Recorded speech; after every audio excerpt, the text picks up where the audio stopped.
Hi y'all, welcome to Crafts. Today I've got something that I think you're really going to like. I'm very excited about it.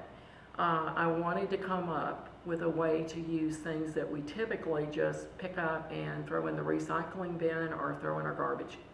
So today we're going to be doing crafts that you can make at home with cans, jars, clothespins, and this is the one that I'm most in love with. This is a baby formula container. So after you've fed your baby, you can just get some pretty craft paper, glue it on, and then you will have a container to put all kinds of goodies in. Let's start with what I found to be the very easiest one. And those of you who've been watching me do crafts know that I need the ones that are really easy. A jar. Get a jar, find some craft paper, or you can use wrapping paper, anything that you see that catches your eye that you think is pretty. Just measure your jar. See how big it is. This one was 2 inches.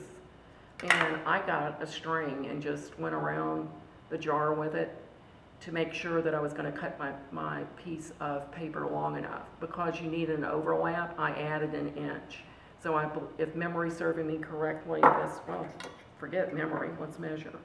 This one was 7 inches around, so I added an inch to it, and I cut a piece that was 2 by 8. So 2 by 8, lap it over like that, stick it in the jar, and it just doesn't get any easier than that. That's one even I can do with my eyes closed.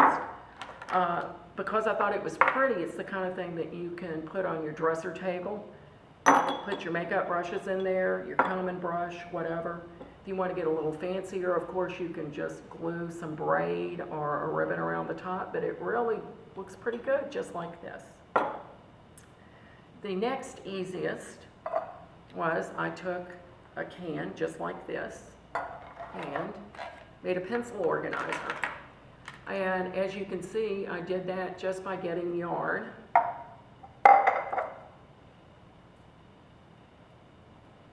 And as I'd had a brain in my head, of course, I would have balled it up neatly instead of sitting here like a cat playing with string.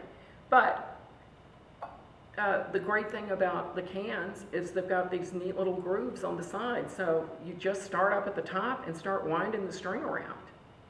I did put a little Elmer's glue stick all over it to just make it a little tacky to stick on. And I went around once, and then when I got to the bottom, started back up. I went, took about 3 times because I just liked the way that it looked when you couldn't see any can underneath, but that's up to you. The great thing about a craft is you get to decide how you want it to look. So if you like your tin can to show through the yarn, by all means do that. To help it stick together, I also then, when it was finished, went over it in a couple of places with clear fingernail polish, and that just stuck everything down and kind of kept it cohesive. And there, I've got a neat little organizer for my desk. All right, so we've seen that. This is another one that could not be easier. If you've been eating a lot of tuna fish, because we know hurricane season's coming up, right? And we always stock up on tuna fish and Spam and canned chicken, things like that. In its past life, this was a canned chicken can. Because we decided to get fancy, we painted it.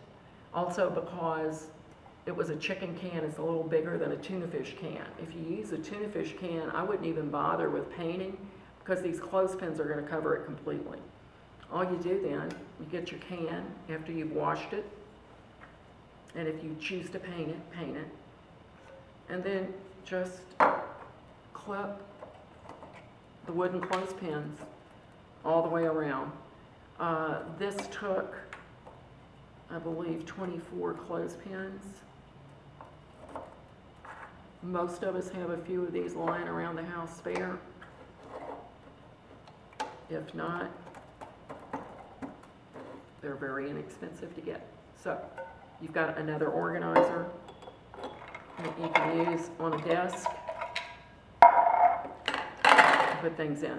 What I like about this, because of the clothespins, and I use clothespins, believe it or not, in my kitchen a lot, because when I've got a plastic bag that's got food left over in it, I just roll the top down and clip it shut. So I'm going to make one of these to have in my kitchen up near my stove, and I'm going to put my cooking spoons in it, and then when I've got those pesky leftovers, I'll also have a clothespin close by at hand. So that's that. As fabulous as all these are. Oh, and of course, you can always do the traditional thing, which is if you're going to a wedding, you punch a hole in the can, tie a rope to it, and tie it to the bumper of the newlyweds so that as they leave, everybody knows that a big event has taken place. This is probably my very, very favorite. It's a bird feeder. My mind went totally blank there, folks. Okay. Could not be simpler. I took I believe this can had peaches in it. Painted it. It took about 3 coats of acrylic paint. If I had used spray paint, of course, it would not have taken that much to cover it up. I wanted it to be pretty, so I painted polka dots on it. You don't have to do that. But the most important part is go find you a stick out in the yard and hot glue or super glue this on, because you need the bird needs a perch to be able to sit on and eat the food. When it's all dry and you've finished, then just take this is a ribbon, which is probably not what I'm going to use when I hang it up in my backyard. I'm probably going to use a rope, just because of, you know, how the weather is. But you tie the string or the ribbon or whatever you choose, and then throw it up in the tree, and you've got a bird feeder, all out of a can. So I was very, very surprised to see all the things that I could make out of things that I've got around my house, bet you've got around your house, and you probably have been throwing them away. So here are some ideas. I hope that you enjoy making the craft yourself.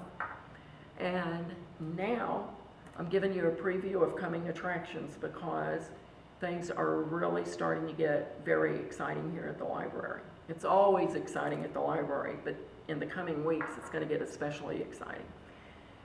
We have focused during the stay-at-home order on giving you crafts with things that we thought you would already have at home, because we did not want you to have to leave your home in order to be able to do the crafts. Now that we're entering into phase 1 of the lifting of the order, and now that the library, in fact, has started curbside delivery, which means if there's a book that you've been wanting to get, or a music CD, or a DVD, or a magazine, or something like that, you can order it and call your library, and they will pull it for you and hold it for you at the front desk. It's just like going to the grocery store with a phoned-in order. When you pull up in the parking lot, phone the desk and let them know that you're there, and somebody will bring out your order. When we start that next week, you will be able to pick up crafting materials as well. The first curbside craft that we're going to be doing is we're going to show you how to make corn husk dolls. And Miss Kathy from the Denham Springs branch is going to be doing that one. And you know how good she is with crafts. So I encourage you all, if you've ever wanted to make a corn husk doll, now's your chance. Be sure and come by next week, Monday, Tuesday, or Wednesday, to your library. Then you can pick up the materials And while you watch Kathy at 1 o'clock next Wednesday, you'll be able to follow along yourself. Speaking of things to do at the library, don't forget that tomorrow afternoon at 1 o'clock, you want to tune in and watch the book talk with Miss Danielle. She's going to be talking about books especially aimed at younger audiences, but I love to watch them because they're really interesting, so tune in at 1 to see. We will also be having our usual story time next Monday, as well as kids crafts on Tuesday.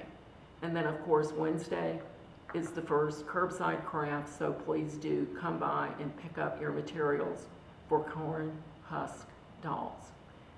Thanks all of you for watching. We love to see all those views on our Facebook page and our YouTube. So keep tuning in, and I'm so glad that I'll be able to start seeing some of you in person instead of through the camera. Looking forward to meeting you. Goodbye.